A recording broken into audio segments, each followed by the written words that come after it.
प्यारे दोस्तों, रावण ने मरने के पहले लक्ष्मण को 3 बातें बताई थी जो आज भी हमें जानना चाहिए। कैकेयी अपने पति अयोध्या के राजा दशरथ द्वारा प्राप्त 2 वरदान में भरत के लिए राज एवं राम के लिए 14 वर्ष का वनवास मांग लेती हैं।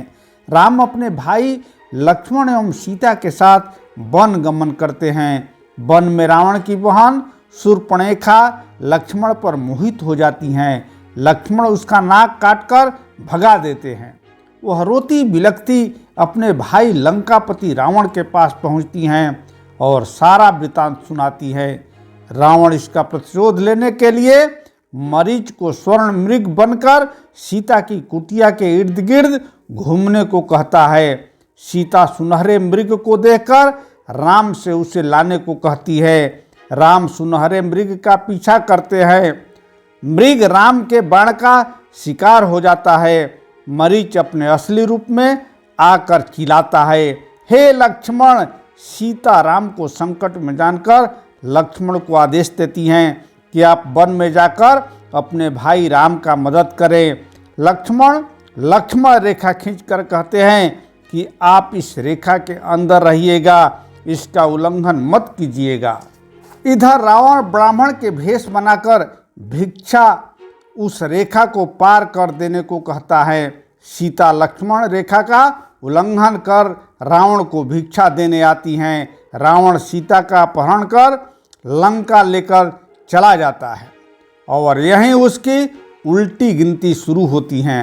राम अपनी पत्नी को मुक्त कराने के लिए सुग्रीव, हनुमान, अंगद, जामवंत एवं वानरी सेना के साथ समुद्र में पत्थरों का सेतु बनाकर लंका में प्रवेश करते हैं।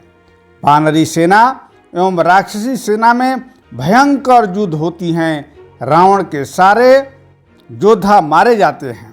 अंत में राम के बाण द्वारा रावण धराशायी हो जाता है। रावण भले ही एक राक्षस कुल का राजा था, लेकिन वह अत्यंत ही बलशाली, महाप्रक्रमी योद्धा, परम शिव भक्त, वेदों का ज्ञाता और महापंडित व ब्रह्म ज्ञानी था। वह बहुत विद्याओं का जानकार था। वह कई तरह के तंत्र, सम्मोहन, इंद्रजाल और जादू जानता था।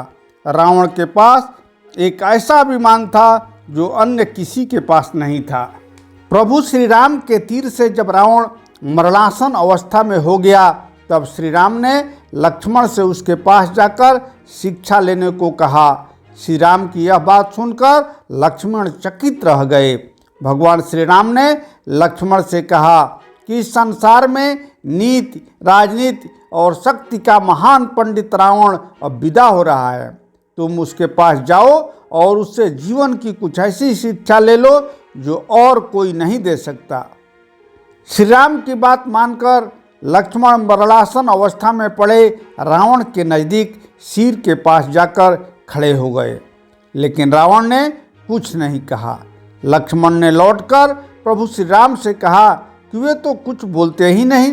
तब श्री राम ने कहा, यदि किसी से ज्ञान प्राप्त करना है तो उसके चरणों के पास हाथ जोड़कर खड़े होना चाहिए, न कि सिर के पास। श्री राम ने लक्ष्मण से कहा, जाओ और रावण के चरणों के पास बैठो।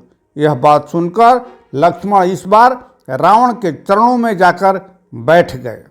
महापंडित रावण ने लक्ष्मण को 3 बातें बताई जो कि जीवन में सफलता की कुंजी है। पहली बात जो लक्ष्मण को रावण ने बताई वह यह थी कि शुभ कार्य जितनी जल्दी हो कर डालना चाहिए और अशुभ को जितना टाल सकते हो टाल देना चाहिए, अर्थात शुभस्य शीघ्रम। मैं प्रभु श्री राम को पहचान नहीं सका और उनकी शरण में आने में देर कर दी। इसी कारण मेरी यह हालत हुई।